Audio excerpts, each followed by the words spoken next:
kalimutan si Marites. Isipin si Edit. Exit drill in the home. Ano ang gagawin mo kapag nagising ka sa kalagitnaan ng gabi dahil sa sunog?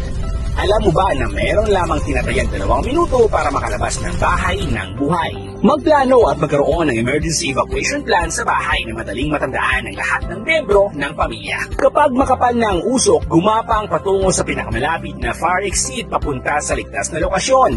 Huwag na huwag pumasok sa banyo o palikuran. Kapag ang sunog ay nasa kabilang panig ng pinto, huwag itong buksan. Lagyan ng basang tela o damit ang siwang para hindi makapasok ang usok sa loob. Gamitin ang bintana bilang alternatibong labasan. Kung ikaw ay nasa itaas na palapag ng inyong bahay, gamitin ang fire escape ladder. Kung walang fire escape ladder, sumigaw ng tulong at antayin ang inyong bumbero o responder. Once you're out, stay out. Huwag nang bumalik sa nasusunog na bahay. Mas maiging mapakabit ng fire alarm upang maalarma ang pamilya sa posibleng sunog.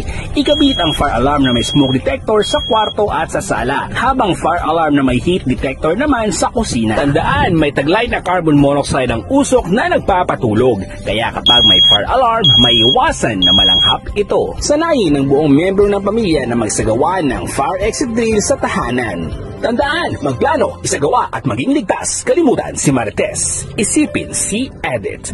Exit drill in the home.